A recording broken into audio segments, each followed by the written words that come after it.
Today I'm going to talk about a game called Jet Pilot Rising for the Super Nintendo. It's a homebrew game created by Dieter von Laser. That's basically a fake name, but he's supposed to be a prominent member of the SNES enthusiast community. And apparently only 6 cartridges were actually made of it. I think from the sounds of it they were made from donor carts, so you know, a real game's essentially been destroyed to create them. But the ROM has found its way online, and obviously you can play it through emulators or devices like an EverDrive. I'm sure you could even get it on your SNES Mini with a bit of hacking. Apparently it was produced for the 23rd anniversary of the Super Famicom, which was released in 1990. It was supposed to have been coded in a 24-hour period, and the artwork was taken from somewhere called pixeljoint.com, and the music was done by an artist called Stargazer. The music kind of reminds me of something you'd hear on an Amiga.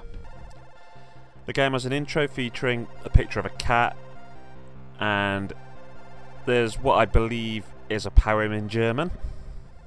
Don't know German, so I'm not going to be translating it for you. I'm sure my daughter could. Now, the game really only requires you to use one button. You see, you're guiding a cat around who's riding on a rocket. You collect coins, you avoid enemies, and you make sure you don't smash into the ground, ceiling, or any obstacles. It's kind of sort of, if you've seen Flappy Birds, it's a bit Flappy Bird-esque. Apart from, I'd say, better. Or Jetpack Joyride, that's another game that it reminds me of. Now, I think the game for a one-button game controls pretty darn well, and the collision detection is actually pretty good. You only seem to have hit an enemy if you actually have hit it. There's none of this, oh, you went near it, you're dead. No. But if you do hit the enemy, then you're sent right back to the beginning of the stage. If you've played Donkey Kong Country Returns, in particular the rocket barrel stages, then this game's very much like that as well. It's a pretty fun game. I was really pleasantly surprised by it. I have to admit, as I've said, I love the music. I also love the sprites. The graphics are very interesting. And when you consider everything that's accomplished in this game in a 24-hour period, I've reviewed full, complete SNES games that had a whole team behind them that I didn't enjoy as much as this.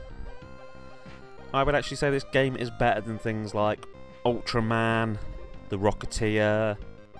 I really wish this game had seen some form of sequel. I wouldn't go changing things completely, but there's things you could add. You could add a little bit of D-pad control.